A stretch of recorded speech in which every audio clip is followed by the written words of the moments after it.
उषा भाटी जी दिल्ली से। राधे राधे महाराज जी। महाराज जी, भाग्य कैसे बनता है?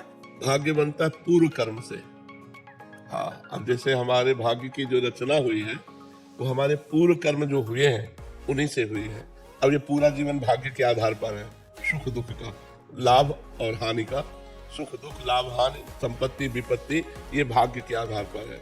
अब हम जो नवीन कर्म करेंगे ये अगला भाग्य बनेगा जाके। अब हम अच्छे कर्म करते हैं और हमें दुख मिल रहा है तो हमारे भाग्य में दुख लिखा है, लेकिन हम कर्म अच्छे कर रहे हैं तो अब हमारा अगला जो भाग्य बनेगा वो बहुत बढ़िया बनेगा। क्या भाग्य बदल सकते हैं इसी जन्म में? बहुत भजन, भाग्य अगर बदला ना जा सके तो भगवान की प्राप्ति भाग्य में नहीं लिखी है, भजन बल से ही होती है। पर बहुत भजन, रात दिन भजन करें और बहुत अच्छे से चले तो पूर्व भाग्य को नष्ट करके हम भगवत प्राप्ति कर सकते हैं। क्या गुरुजनों की कृपा से भाग्य बदला जा सकता है? वो कृपा भजन ही है। अगर गुरुजनों की हम कृपा का सही रूप देखें तो सही आचरण और भजन तो हमारे ऊपर गुरु कृपा है, और अगर भजन साधन नहीं है तो फिर ऐसे गुरु कृपा भी नहीं होती। गुरु कृपा का मतलब है खूब परिश्रम करो, अच्छी साधना करो, खूब नाम जप करो और उसे मानो, अहंकार मत करो, उसे मानो कि गुरु की कृपा से, यही गुरु कृपा है। हरिवंश कृपा हरिवंश कहे, हरिवंश कहे हरिवंश लहे, हरिवंश सुलाभ सदा तिनके, सुख संपत्ति दंपति जो जिनके। आचार्य की कृपा, गुरु की कृपा, भगवान की कृपा से ही हमसे भजन होता है और भजन से ही भगवान की प्राप्ति होती है। भजन से ही भाग्य बदला जा सकता है। भावी में सकेत पुरारी, एक रामचरितमानस में आता है कि भाग्य रेखा को मेट सकते हैं भगवान शंकर। यदि हम भजन करें तो भगवान शंकर हमारी रेखा को मेट सकते हैं जो गलत रेखाएं हैं। महाराज जी, आज यहाँ के बताते हैं कि मांस मदिरा और अच्छे आचरण करने लग गए, नाम जप करने लग गए। महाराज जी, हमारे भाग्य में तो दुख था जो हम भोग ही रहे थे, संसार के भोगों को भोगते हुए। महाराज जी, ये कौन सी कृपा हुई, ये कौन सा भाग्य है कि एक लहर आई और हम संत संग का प्रभाव होता है ना, तो ये भगवान अहेतु की कृपा करते हैं। हाँ, अब मोहि भा भरोसा हनुमंता, बिनु हरि कृपा मिले नहीं संता। संत से जुड़ना मतलब भगवान की कृपा से जुड़ना। ये हमारे भाग्य में नहीं, ये भाग्य में नहीं लिखा है। संत कृपा भगवान की कृपा के बाद होती है और भगवान की कृपा का परिचय संत कृपा के बाद होता है। भगवान की कृपा हुई तो संत मिले और संत मिले तब हमको पता चला कि हमारे ऊपर भगवान की कृपा है। विभीषण जी के पास जब हनुमान जी मिले ना, तभी तो उनको भरोसा हुआ। अब मोहि भा भरोसा हनुमंता, बिनु हरि कृपा मिले नहीं संता। जो प्रभु मोहि अनुग्रह कीन्हा, तो तुम्हारी दरस दीना। आज संत दर्शन हुए तो पता चला हमारे ऊपर हरि की कृपा है। हरि की कृपा से संत दर्शन और संत दर्शन संत कृपा से हरि की कृपा का अनुभव होता है। बिना भगवान की कृपा के सत्संग सुनने को नहीं मिलेगा और सत्संग की कृपा के बिना सुधार नहीं होता। आज तक किसी का भी मत कीरति गति भूति भलाई, जब जे जतन जहां जे पाई, सो जानो सत्संग प्रभाव। लोकों वेद न आन उपाय, लोक में वेद में कोई और उपाय नहीं है। सत्संग से गिरे हुए भी प्राणी को महान बना देता। सत्संग गिरे से गिरे हुए प्राणी को महान बना। जो हिंसा करते थे, चोरी करते थे, जो सतमार्ग से नहीं बिल्कुल चलते थे, वो भी जब संत समागम में आए तो महात्मा बन गए। ऐसे कितने चरित्र बने हुए हैं। तो संत समागम ही हमारे जीवन को उत्थान की तरफ ले जाता है। पर संत समागम उसी को मिलता है जो भगवान की कृपा का पात्र बन जाता है। जब भगवान कृपा, जब द्रवहि दीन दयालु राघव तो साधु संगति पाइए। जब भगवान द्रवित होते हैं तो संत समागम मिलता है। जब संत समागम मिलता है तो हम अपनी बुराइयों को त्याग कर अच्छाइयों को ग्रहण करके चलते हैं। जब अच्छाइयों पे चलते हैं तब लगता है हमारे ऊपर भगवान की बड़ी कृपा है। ये तो नए भाग्य की रचना हो गई, ऐसा लग रहा है। बिल्कुल बिल्कुल, हाँ बिल्कुल बिल्कुल। सत्संग में तभी तो मत कीरति गति भूति भलाई, जब जे जतन जहां जे पाई, सो जानो सत्संग प्रभाव। मतलब राक्षस बुद्धि होने पर भी देवत्व प्रदान कर दे सत्संग। ऐसा है यार, हम तो बहुत गिरे हुए थे, जब से सत्संग सुना तब से हमारा उत्थान हो गया। तो सत्संग के शब्दों में पावर होता है। वो शब्द अंदर जाकर मत डालते हैं और सारी गंदगी निकाल कर भगवान के योग्य से बना देते हैं। अभी ज्ञान जी गोरखपुर से। राधे राधे। राधे राधे महाराज जी। महाराज जी, जीवन के अच्छे समय में अति उत्साह एवं अति आत्मविश्वास से कैसे अपने मानव जीवन के संयम अथवा धैर्य कैसे बनाएं, क्योंकि अतिशयोक्ति जीवन में मानसिक धैर्य नहीं बढ़ता। देखो बच्चा, जब तक भगवान से नहीं जुड़ा जाता, सबसे महान भगवान है, जब तक भगवान से नहीं जुड़ा जाता तब तक हमारी जो बुद्धि है वो प्रकृति में ही रहती है। और प्रकृति का स्वभाव है विषम। विषमता में जैसे आपको सुख का अवसर आया तो अहंकार आ जाएगा, दुख का अवसर आया तो शोक आ जाएगा। प्रकृति सदैव विषम रहती है और परमात्मा सम रहता है। तो अगर हम प्रकृति से जुड़े ही रहेंगे, केवल प्रकृति से, तो हमारे अंदर विषमता रहेगी। फिर हम उस महान स्थिति को नहीं प्राप्त कर पाएंगे। यदि हम परमात्मा से जुड़कर प्रकृति का व्यवहार करें तो हमारा मंगल हो जाएगा, तो हम महान हो सकते हैं। तो सुख में हम फूलेंगे नहीं और दुख में हम भूलेंगे नहीं। हर परिस्थिति को रौंद कर हम परमात्मा प्राप्ति कर सकते हैं, और परमात्मा के बिना सब कुछ अधूरा है। चाहे जो भोग लो, देखो मन एक निराशा लिए हुए टहल रहा है सबका मन। आप देखो ना, अंदर धन की आशा, स्त्री की आशा या पुरुष की आशा, खान पान, शयन, ये सब, इनमें सब करने पर भी एक अतृप्ति है, एक अशांति है, एक अपूर्णता है। किसकी? परमात्मा की। अगर परमात्मा से जुड़कर प्रकृति का सेवन करें तो आप आनंदित हो सकते हैं। अगर परमात्मा से विमुख होकर परमात्मा की प्रकृति का सेवन करेंगे तो कभी पूर्णता की प्राप्ति नहीं हो सकती। तो दुख सुख की परिस्थितियों में हम समान रहे, ये भगवान से प्राप्त होता है। इसलिए नाम जप करो। करते हो नाम जप? कितनी देर करते हो? अभी ज्यादा नहीं करते। तो नहीं, नाम जप तो, नाम जप का मतलब है अपनी वृत्तियों को सत्य में लगाना। सत्य में नहीं लगाओगे तो प्रकृति में ही लगी रहेंगी, और प्रकृति मिथ्या है, ये झूठी है, यहाँ कुछ सत्य है नहीं। चाहे जो पद हो, चाहे जो प्रतिष्ठा हो, चाहे जितना रुपया हो, चाहे जितनी भोग सामग्री है, मरना हो जाए अभी तो सब यही पड़ा रहेगा। हुआ ना झूठा? शरीर भी झूठा हुआ, रुपया भी झूठा हुआ, पद भी झूठा हुआ, पढ़ाई लिखाई मेहनत भी सब झूठी हो गई। और मरने के बाद कर्म के अनुसार जीव को गति मिलती है। तो हमारे द्वारा प्रकृति जनित जब भोग रहा तो दो ही कर्म बने हैं, या तो पुण्य कर्म या तो पाप कर्म। वो भजन तो बना नहीं जिससे भगवत प्राप्ति हो जाए, या जिससे हमें पुनः मनुष्य शरीर मिले। इसलिए राधा राधा कृष्ण कृष्ण, जो नाम प्रिय हो खूब नाम जप करो, और थोड़ी देर 10 मिनट ही चाहे रोज सत्संग सुनो। सत्संग सुनते हो? तो अभी अध्यात्म में तो जुड़े ही नहीं मानो।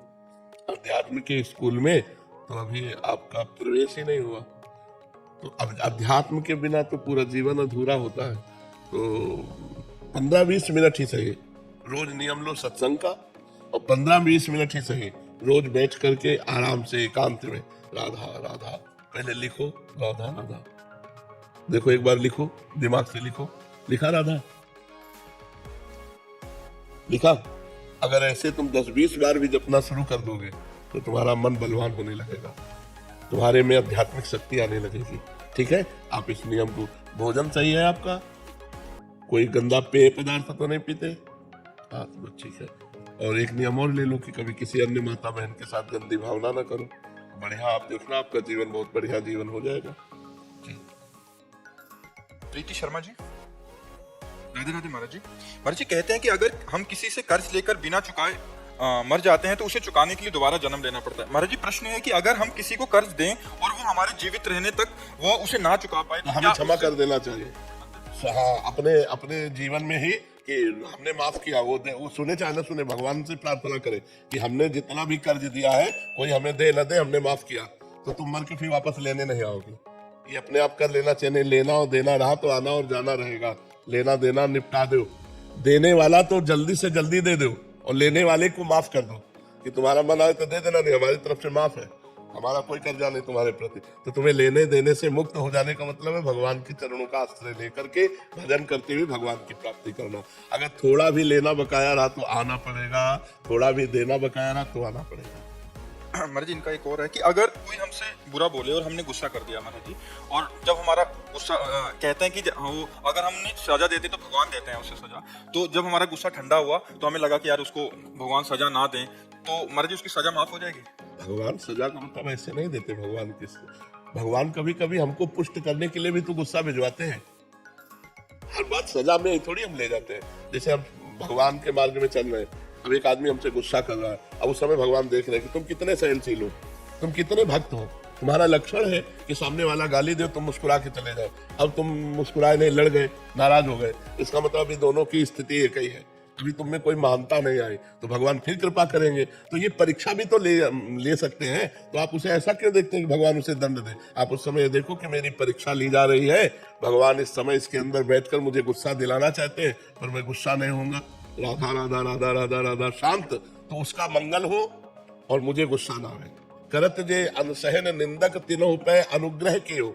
जो हमारा अनसहन ईर्ष्या करे हमारे प्रति, जो हमारी निंदा करे, जो हमसे क्रोध करे, उनका भी मंगल हो, कभी अमंगल हो। ये भगवान से प्रार्थना करते हैं और अपने अंदर कोई विकार ना आने पावे। हृदय आनंदित, यही तो भजन का फल है। तो ऐसा मानो कि भगवान हमको परीक्षा करके ये दिखा रहे हैं कि तुम्हारे अंदर कितनी क्षमता है क्रोध सहने की, गाली सहने की, अपमान सहने की। उधर सामने भगवान है, उधर मत सोचो कि उसका मंगल हो जाएगा, वो जीव है, नहीं, वहां बैठकर भगवान हमारा परीक्षण कर रहे हैं, ऐसा हमें सोचना चाहिए। वंदना जी उत्तराखंड से। राधे राधे महाराज जी। महाराज जी आपके चरणों में कोटि कोटि प्रणाम।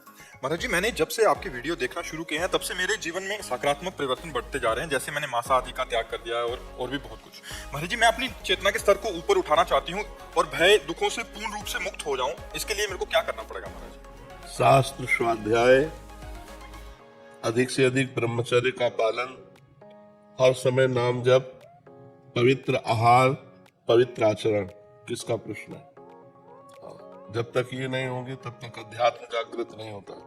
नित्य शास्त्र स्वाध्याय हो, अधिक से अधिक ब्रह्मचर्य का पालन हो, पवित्र आहार हो, पवित्र आचरण हो और खूब नाम जप हो, निरंतर नाम जप हो, तो हमारी बुद्धि पवित्र हो। बुद्धि निर्णायक है, शरीर एक रथ है, इंद्रियां इसके घोड़े हैं। घोड़ों की लगाम, इंद्रिय रूपी घोड़ों की लगाम मन है, मन रूपी लगाम को बुद्धि रूपी सारथी पकड़े हैं। अगर बुद्धि भ्रष्ट है तो मन रूपी लगाम छोड़ देगा, इंद्रियां मनमानी आचरण करके हमारी दुर्गति कर देंगी, हमारी चेतना को अधोगति में डाल देंगी। और यदि हमारी बुद्धि सही है, मन रूपी लगाम को टाइट रखा, इंद्रिय रूपी घोड़े सतमार्ग में चले, तो हमारी चेतना उन्नति को प्राप्त होगी, अध्यात्म उन्नति को प्राप्त होगी। इसलिए सबको चाहिए, ये केवल आपका ही नहीं, सबको चाहिए अपनी बुद्धि को शुद्ध करें, बुद्धि को शुद्ध करके सत्य के मार्ग में चले। असतोमा सदगमय, तमसोमा ज्योतिर्गमय, मृत्युर्मा अमृतम गमय। हमारी यात्रा मृत्यु से अमृत की हो, असत से सत्य की हो, अंधकार से प्रकाश की हो। तमसोमा ज्योतिर्गमय। अभी हम अंधकार की तरफ ही बढ़ते जा रहे हैं। शरीर राग, मनमानी भोगाकर्षण, अपनी इच्छाओं की पूर्ति, ये सब हमारे पतन का मार्ग है। तो इसलिए शास्त्र स्वाध्याय, उसी में सत्संग हो जाता है। यदि हम रोज शास्त्र स्वाध्याय न कर पाए तो मोबाइल है, सत्संग सुने, रोज वो शास्त्रों की ही बातें होती है। तो शास्त्रों की बातें और सत्संग सुनने से हमारी जानकारी बढ़ती है, हमारी बुद्धि प्रवीण होती है। और पवित्र भोजन से जैसा खाया अन्न वैसा बने मन, हमारा मन ठीक होता है पवित्र भोजन से।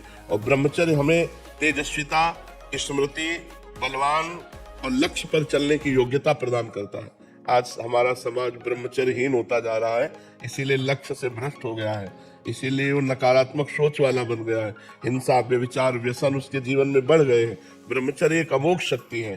ब्रह्मचर्य सबको धारण करना चाहिए उचित। जैसे गृहस्थ है तो संतानोत्पत्ति के लिए केवल, अन्यथा ब्रह्मचारी। और जब तक ब्याह नहीं हुआ तब तक सबको ब्रह्मचर्य रहना चाहिए। व्यर्थ में अपने जीवन को मृत्यु के मुख में नहीं डालना चाहिए। ये व्यभिचार मृत्यु का मुख है, इसमें आपका सर्वनाश हो जाएगा। देखो ना, नए नए बच्चे व्यसन में फंस गए, व्यभिचार से व्यसन में, व्यसन से घोर हिंसा आदि कार्यों में फंस जाते हैं। अब उनको रुपया चाहिए तो माँ बाप को मारते हैं, इधर उधर से चोरी करते हैं, छीना झपटी करते हैं। तो इसलिए हमारे आचरण पवित्र हो, हमारा ब्रह्मचर्य ठीक हो, हमारा आहार ठीक हो, हम शास्त्र स्वाध्याय और सत्संग सुने, तो हमारे को निश्चित हमारी चेतना उन्नति को प्राप्त होगी। कमला जी लंदन से। श्री हरिवंश। श्री हरिवंश महाराज जी। गुरुदेव भगवान, आपने एकांतिक में सुनाया था महाराज जी, एक श्लोक बता रहे हैं, सदानंदम वृंदावन दत्ता, वो वाला महाराज जी। इस मंत्र या इस श्लोक बहुत ही शक्तिशाली मंत्र है। इससे इस लोक या परलोक की जो भी चाहना हो जल्द ही पूर्ण हो जाती है। तो गुरुदेव, परलोक सुधारने के लिए राधा नाम जाप करें या ये श्लोक पाठ करते रहें, कौन बेहतर होगा? जो रुचि लगे, जो रुचि। अगर मंत्र में रुचि है, बहुत पावरफुल मंत्र, इसका हमने स्वयं जप किया है कि सुधा निधि में 150वां श्लोक है। सदानंदम वृंदावन नवलता मंदिर वरे सुमंदे कंदर प्रेम मद कलाद रति कौतुक रसम किशोरम तज्जीर्तिर युगल मति घोरम मम भवम ज्वलज्ज्वालम सीतै सुपद मकरंदे समयतु। अब इतना बड़ा श्लोक बार बार कोई जपे तो स्मृति प्रवीण हो तो जप सकता है, नहीं तो एक बोझा सा लगता है ना। और राधा राधा राधा राधा राधा सहज सरल है, पर अगर जप पावे तो कुछ समय तक इसका जप करे तो बहुत लाभ प्राप्त होता है, बहुत लाभ प्राप्त होता है। फिर एक अभ्यास बन जाता है। अब जैसे अपने लोग पहले जप किए थे, अब निज मंत्र का जप करते हैं। जो निज मंत्र गुरु जी ने दिया अब उसका सदैव जप लो। तो उसको कुछ देर ये जप लिया करो, कुछ देर शरणागत मंत्र, फिर से समय राधा राधा जप लिया करो। जब अपवित्र शरीर हो तब राधा राधा जप लो, नहीं पवित्र अवस्था में मंत्र जपो, ये श्लोक जप लो। आयुष जी बैंगलोर से। श्री हरिवंश। श्री हरिवंश महाराज जी। महाराज जी भगवत प्राप्ति के लिए पाप और पुण्य दोनों शून्य होना अनिवार्य है, अनिवार्य। ऐसा सुना जाता है। महाराज जी पूर्व के संचित पाप तो नाम जप से मिट जाते हैं, परंतु पूर्व संचित पुण्य कैसे शून्य किए जा सकते हैं? जो ताकि तुम्हें उनकी प्रणाम अवला करता, जन्म- जो तुम्हें प्रणाम करता है, जो तुम्हारी प्रशंसा करता है, जो तुम्हें अन्न देता है, जो तुम्हें वस्त्र देता है, वो सब तुम्हारे पुण्य ले जाता है। जो तुम्हारी निंदा करता है, तुम्हारा अपमान करता है, तुम्हें दुख मिलता है, तुम्हारे पाप नष्ट हो रहे हैं। और पुण्य और पाप दोनों भगवान की कृपा से एक साथ नष्ट हो जाते हैं। जैसे इतना आनंद मिला भगवत आनंद के, सारे पुण्य क्षीण हो गए, सारे पुण्य खर्चा हो गए। और इतना विरहाग्नि जली भगवान के प्रति दुख हुआ कि सारे पाप नष्ट हो गए। पाप और पुण्य जहाँ शुभ अशुभ दुर्ग विध्वंस बल तब जयति जयति जग उच्चरे। शुभ पुण्य और अशुभ पाप, पाप और पुण्य जहाँ नष्ट हुए, भगवदानंद के प्रभाव में वो अपने आप को देख पाता है, मैं भगवान का स्वरूप हूँ, मैं भगवान का तेज रूप अंश हूँ, वो अनुभव कर पाता है। तो भगवत भजन के द्वारा पाप और पुण्य दोनों का नाश होता है। खूब भजन करो, भजन से जब आनंद मिलता है तो पुण्य क्षीण हो जाते हैं, पुण्य सुख देते हैं ना। तो जब भगवान के मिलन की विराग्नि जलती है तो सारे पाप नष्ट हो जाते हैं। पाप और पुण्य दोनों नष्ट हो गए तो भगवत प्राप्ति हो गई। तपस्या दास जी कोलकाता से। श्री हरिवंश महाराज जी। महाराज जी अगर हमारी मनसा किसी को बुरा पहुंचाने की नहीं हो और उसे हमारे कथन से कष्ट हो, क्या उसका भी पाप हमें लगता है? हाँ, संभालना चाहिए। हमारे कथन से उसको कष्ट हो तो संभालना चाहिए। वाणी एक अमोल है, जो कोई बोले जान, ये तराजू तौल के तब मुख बाहर आन। ऐसा थोड़ी कि जो मनाया बोल दिया और उसको दुख पहुंच जाए, ऐसा नहीं। वाणी एक अमोल है, जो कोई बोले जान, पहले ये तराजू तौल के तब मुख बाहर आन। पहले हृदय में हम विचार करें कि हम ये बात बोलेंगे तो दूसरे के दुख देने वाली तो नहीं बनेगी। हित कर, सुख कर, शास्त्र सम्मत, उसका हित हो, उसे सुख मिले और शास्त्र सम्मत बात करना चाहिए। ऐसे मनमानी बात करने से किसी को दुख पहुंचे तो अपराध तो बनेगा ही। ऐसा थोड़ी कि हम तो नहीं चाहते दुख देना, लेकिन हम कड़वा बोले, हम शास्त्र विरुद्ध बोले तो कष्ट तो हो ही जाएगा। इसलिए रेणु जी गोरखपुर से। राधे राधे महाराज। राधे राधे महाराज जी। महाराज जी जीवन में हमें लगता है कि अब सब कुछ ठीक हो गया है, अब हम आश्वस्त होकर जीने लगते हैं, तभी जिंदगी हमें धोखा देती है। महाराज जी मेरा सवाल है कि क्या हमें नहीं तो हमेशा सब कुछ डर ठीक के होने में क्या लक्ष्य रखा? रुपया लक्ष्य रखा, समस्याएं को रखा, समाज को रखा, भगवान को रखा क्या? महाराज जी बच्चे बड़े हुए, पढ़ लिख करके अब ब्याह का समय आया, नौकरी का समय, हम समाज रख, ये समाज है, पति का साथ छूट गया। हम कह रहे हैं समाज है, भगवान को रखा। सब कुछ ठीक होने में भगवान को रखा जाता है। अब सब ठीक है क्योंकि भगवान हमारे प्रीतम है। तो आपके अंदर तुरंत ज्ञान आता कि इसका नाम मृत्यु लोक है। पति इतनी ही आयु लेकर आए थे, चले गए, ये भगवान की लीला है। नाम जप। भगवान से यदि अपनापन है तो सब कुछ ठीक है, और यदि भगवान से अपनापन नहीं तो सब ठीक होते हुए भी सब गड़बड़ है, सब गड़बड़ है। सो सब धर्म कर्म जरि जाऊ, जहाँ न राम पद पंकज भाऊ। हम लोग इसी माया को, इसी प्रकृति को अनुकूल देखकर समझते हैं सब कुछ ठीक है, लेकिन वो दाव बदल देगी। जहाँ अनुकूलता को देखकर राजी होगे तुम्हें राजी नहीं होने देगी, क्योंकि वो चाहती है कि हमें भोग करते हुए हमारे प्रीतम को प्राप्त हो। मायापति कौन है? भगवान है। हम लोग माया को माँ नहीं मानते, माया भोग करके उसके पति बनना चाहते हैं, मायापति बनना चाहते हैं। और जहाँ देखा सारी अनुकूलता तो उसको क्या एक सेकंड में ऐसी प्रतिकूलता पैदा कर दी, सब अनुकूलता धूल धूसरित हो गई। अनुकूलता का तात्पर्य भगवान के हो जाना, अनुकूलता का तात्पर्य भगवान का भजन करना। समय है आपका, जितना समय है मृत्युलोक में उतना ही रह सकते हैं, इसके बाद ट्रांसफर, शरीर छोड़ो और दूसरी जगह जाओ। इसका नाम पहले सोच लो क्या है? मृत्यु लोक। यहाँ मरोगे, सब मरोगे, हम मरेंगे, तुम मरोगे, सब मरेंगे। अच्छा, इसका समय ना ये निश्चित हमारी जानकारी में, लेकिन भगवान के यहाँ से तो निश्चित है ना। कोई गर्भ में मर जाता है, कोई बाल्यावस्था में, कोई यौवन अवस्था में, कोई वृद्धावस्था में। पर हम सब कुछ ठीक है तभी मानेंगे जब आपका भजन हो रहा है और आपका चित्त भगवान से जुड़ा है तो सब ठीक है।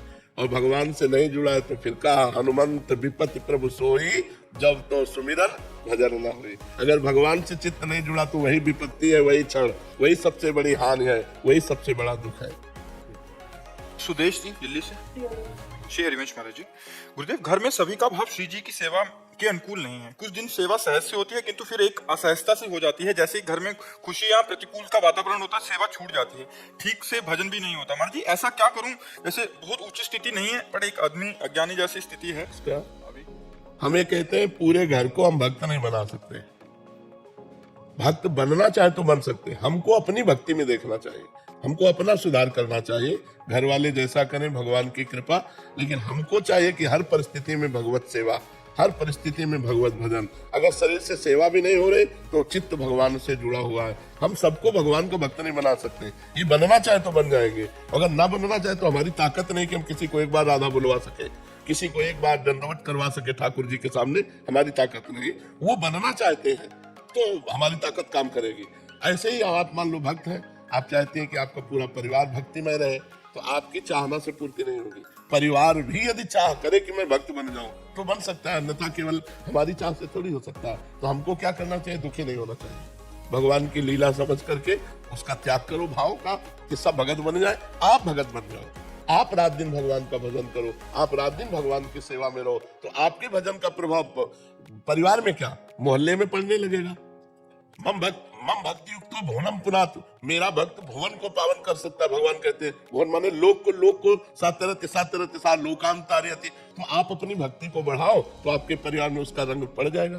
वैसे कोई ऐसी स्थिति होती है कि हम लोग व्यस्त में इतने बिजी हो जाते हैं कि मतलब किसी चीज के लिए भी टाइम नहीं निकल पाता, बिल्कुल ही उस समय इतना गिल्ट रहता है कि आज कुछ भी नहीं किया, नाम जप नहीं हुआ, आज सेवा नहीं। हमें लगता है कि नाम जप केवल माला के द्वारा ही होता है क्या? अगर रसोई बना राधा राधा राधा राधा, सोनी लगा रही राधा राधा राधा राधा राधा, रिश्तेदारों से मिल रही राधा राधा, हमें तो लगता है भजन करना बहुत बढ़िया आनंददायक विषय। कोई भी कितना भी बिजी जीवन हो, भजन नहीं छोड़ा जा सकता। और अगर बिजी जीवन में भजन छूट गया तो आपको माया इतना बिजी रखेगी कि भजन कर ही नहीं पाओगे। एकांत में बैठ के उसका चिंतन होता है फिर माया का, वो आए थे उन्होंने ऐसा कहा, वो करना, इसके बाद ये करना, इसके बाद वो करना है, तो भजन किससे करोगे? मन और तन माया में लगे तो भजन किससे करोगे? तन माया के कार्यों में लगे और मन ठाकुर जी के चिंतन में लगे। अभी सेवा छूट जाती है जैसे जैसे। हाँ तो करो ना, कितना भी बिजी जीवन हो, ठाकुर जी की सेवा भाव से होती है। अब जैसे आप लोगों को परोस रहे, पवा रहे हो, भाव आपके है, तो सब में ठाकुर जी तो बैठे हैं, रिश्तेदारों में भी ठाकुर जी बैठे, परिवार, ठाकुर सेवा कभी नहीं छूट सकती। ठाकुर जी के लिए जो तुम्हारे अंदर भाव है ना, वो सेवा कर देगा। जैसे भाव कि यार इस समय ठाकुर जी को स्नान करा के श्रृंगार करने, अब आपका श्रृंगार शुरू, आपका मन भाग रहा है ना ठाकुर जी की तरफ, ठाकुर जी सेवा स्वीकार कर रहे हैं। अब ठाकुर जी की सेवा में बैठे, सेवा ठाकुर जी क्यों नहीं, चिंतन संसार का हो रहा गलत, संसार का चिंतन कर रहे, ठाकुर सेवा में मन लगा, बहुत बढ़िया स्थिति है। तो मन को ठाकुर जी की सेवा में लगा दो, तन को संसार की सेवा में लगा दो, असंतुष्ट मत हो, भगवान के विधान में संतुष्ट रहो। आज ठाकुर जी इतने रूपों में आ गए, भले रिश्तेदार नातेदार, तो ठाकुर जी आज इतने रूपों में आके सेवा की। अब कोई नहीं आया तो पूरी सेवा ठाकुर जी की, अगर कोई आ गया तो थोड़ी सेवा ठाकुर जी की, पूरी सेवा समाज की, सब में भगवान विराजमान है। असंतुष्ट स्थिति कैसे आएगी तो समझ में ही नहीं आता। अब कह रहे हैं इसे स्वीकार करो तो आ जाएगी, कह रहे हैं नाम जब करते हो इसे स्वीकार करो तो आ जाएगी। हम न स्वीकार करें तो प्रवचन हमारे केवल रहे, सुनना आपका केवल रहा, आचरण में आप न उतारो तो फिर क्या होगा? मुस्कान जी, श्री हरिवंश महाराज जी, महाराज जी मुक्ति क्या है? जन्म मरण से मुक्त हो जाना, काम क्रोध लोभ से मुक्त हो जाना, मान अपमान सुख दुख लाभ हानि मोह ममता, इन सब से मुक्त हो जाने का नाम है मुक्ति। फिर इस जन संसार में आवागमन के चक्र में ना फंसना मोक्ष है। समझ रहे हो? पाना है क्या मुक्ति? नाम जप करो, नाम जप करो, खूब नाम जप से। कलयुग में केवल भगवान के नाम से ही मुक्ति है। कलयुग केवल नाम आधारा, सुमिर सुमिर नर उतरे पारा। जितना भगवान नाम जप करोगे उतने मुक्त होते जाओगे। रात दिन भगवान का नाम जप हो रहा, मुक्त हो गए। अभ्यास करो नाम जप का। काजल जी दिल्ली से, राधे राधे महाराज जी। महाराज जी अगर सब कुछ कर्मों के हिसाब से मिलता है तो महाराज जी प्रार्थना कब काम आती है? मैंने छोटे होते प्रार्थना की थी कि मेरी इच्छाएं पूरी हो, बट महाराज जी क्या प्रार्थना में कमी थी या भाग्य के अनुसार ही होता है? चाहे हम नहीं, प्रार्थना और भजन ये भाग्य से अलग चीज है। जब हम भगवान से प्रार्थना करते हैं तो भगवान हमारे कर्म को न देख करके वो अपनी कृपा से देते हैं। जैसे आदमी लेबरी कर रहा है तो उसकी नियत कीमत है 500 रुपया, 550 रुपया, लेकिन वो शाम के मेहनत करने के बाद, बाबूजी हमारी पत्नी को बड़ी परेशानी है, तो वो जो 5000 दिए वो उसकी मेहनत के नहीं दिए, वो उसकी प्रार्थना के दिए कि भाई समस्या का समाधान हमने प्रार्थना से करवाया। तो हमारे भाग्य में तो जो लिखा है वो तो मिलेगा ही। जब हम भगवान से प्रार्थना करते हैं तो भाग्य से अलग भगवान हमको देते हैं। वो जो बात हमारी बनती है प्रार्थना से, वो भाग्य नहीं होता, वो भगवान की प्रार्थना। और अगर प्रार्थना पूरी ना हो तो क्या समझना चाहिए? भगवान मंगल भवन है, वो पूरी कर देते तो अमंगल हो जाता, इसलिए वो भगवान पूरी नहीं किए क्योंकि मंगल भवन है। पर हमारे मन में था कि वो होना ही चाहिए था। हाँ, ये हमारी कमजोरी है, ये हमारी कमजोरी। जैसे हम चाहते हैं कि अगर ये मुकदमा जीत जाए, इतना रुपया मिल जाए, हमारी नौकरी लग जाए तो हमारा मंगल हो जाएगा भगवान, और भगवान को पता नहीं मुकदमा जीत गए, नौकरी लग गई, सब तो तुम माया में फंस जाओगे। तुमको हम ऐसी विपत्ति देंगे कि हमारे सिवा तुम्हें कुछ और अच्छा ही ना लगे, तो हर जगह हर रास्ते काट दिए। अब तुम निराश हो गए, जब निराश हो गए, कोई साथ नहीं दे रहा, तब आया हे शरण शरण भगवान, आपके सिवा हमारा कोई। वो सत्य मार्ग में चल पड़ा, वो भगवान के मार्ग में चल पड़ा, वो अंदर से ग्रस्त होते हुए भगवान का महान भक्त बन गया। भगवान मंगल भवन है, अमंगल होने नहीं देंगे, और जिससे अमंगल होगा वो प्रार्थना पूरी नहीं करेंगे। अब हमारी दृष्टि और भगवान की दृष्टि में तो अंतर है ना। हमारी दृष्टि में कि यार अमंगल हो गया, हम अगर हमारी कामना पूर्ति हो जाती तो भगवान का क्या चला जाता, लेकिन वास्तविक मानिए आपकी उस कामना पूर्ति में आपका मंगल था, आगे चलकर आपका मंगल हो जाता, भगवान ने इसीलिए विघ्न डाल दिया। तो भगवान की कृपा सदैव मंगल करती है, अमंगल नहीं करती, तो ये भगवान की कृपा ही है, ऐसा समझना चाहिए। हमारी सोच और भगवान की सोच में अंतर, हर जगह कृपा होती है, तो हमारी कामना ना पूर्ण होना, हमारी प्रार्थना ना सुनना, ये भी भगवान की कृपा है, तो उसमें कोई ना कोई अमंगल है। तो भगवान की हर परिस्थिति में हम कृपा का अवलोकन करें। भगवान हमारी यदि मांग पूरी ना करे तो पक्का समझना वो मांग अगर पूरी हो जाए तो हमारा मंगल हो जाए, हमारा मंगल हो जाता है। सागर जी, शिप्रा जी, राधे राधे। राधे राधे महाराज जी। महाराज जी, जीवन में संतोष का अर्थ क्या है? यथा लाभ, जैसी परिस्थिति है उसमें हम राजी रहे, जो ही प्यारो करे सोई मोहि भावे। हम जैसी भी परिस्थिति आवे उसमें हाँ स्वीकृति है, हमारी कोई परेशानी नहीं, चाहे वो दुख वाली परिस्थिति हो चाहे सुख वाली परिस्थिति हो, अनुकूल परिस्थिति हो या प्रतिकूल परिस्थिति हो, दोनों परिस्थितियों में राजी रहना संतोष है। गजधन गोधन बाज धन और रतन धन खान, जब आवे संतोष धन सब धन धोर सदा। संतोष धन सबसे बड़ा संतोष, संतोष यथा लाभ संतोष सदा, काहू सो कछ न चाहोगे। किसी से कोई चाह नहीं, कोई परिस्थिति का परिवर्तन करने की चाह नहीं, जैसी परिस्थिति उसी में राजी रहना, ये संतोषी पुरुष का लक्षण है। तो संतोष की सीमा है किसी से कोई चाह ना करना, जैसी भी परिस्थिति हो उसी परिस्थिति में राजी रहना। पर है बहुत कठिन, दुख की परिस्थिति में कौन राजी रहेगा, है प्रतिकूल परिस्थिति में कौन राजी रहेगा, अपमान में कौन राजी रहेगा, वही राजी रहेगा जो भक्त है। अगर भक्त नहीं है तो नहीं राजी नहीं रह सकता। भगवान का भक्त है तो सोचता भगवान ने अपमान दिया है तो कुछ ना कुछ हमारा अमंगल नष्ट होगा, भगवान ने ये दुखद परिस्थिति दी है तो कोई ना कोई अमंगल का नाश होने वाली है, अब हमारा महामंगल होने वाला है। ऐसा भाव विचार ही हमको सहा सकता है कि जैसे अब थोड़ा क्षण रह गया रात्रि का, अभी सुबह होगा, सूर्योदय होगा, अंधकार नष्ट हो जाएगा, तो हमारा जो सुबह होने की आकांक्षा है ये अंधेरे को सहा देगी। ऐसे ही सुख की आकांक्षा दुख को सहा देती, ये दुख आया है कुछ क्षण बाद नष्ट हो जाएगा, इसमें भी मंगल विधान है। भगवान कोई ना कोई मंगल हमारा कर रहे हैं, तो हमारी जो सहनशीलता है वो धैर्य पूर्वक बनी रहेगी और हम उसको सह जाएंगे। सहनशीलता ही संतोष है, सुख में फूले नहीं और दुख में भूले नहीं। भगवान को कितना भी दुख आवे भूले नहीं, सुख में अहंकार ना करे, धैर्य पूर्वक रहे, यही संतोष। महाराज जी, वृंदावन वास की इच्छा करनी चाहिए कि नहीं करनी चाहिए। वृंदावन वास की, भजन की, भगवान की प्राप्ति की, संत समागम की, इसकी तो इच्छा भगवान से करनी चाहिए। हे भगवान हमें संत समागम प्राप्त हो, हे भगवान हमसे खूब भजन बन जाए, हे भगवान आपके धाम का दर्शन हो जाए, हे भगवान आपका नाम खूब जप करे और आपका दर्शन पाले, ये तो कामना करनी चाहिए।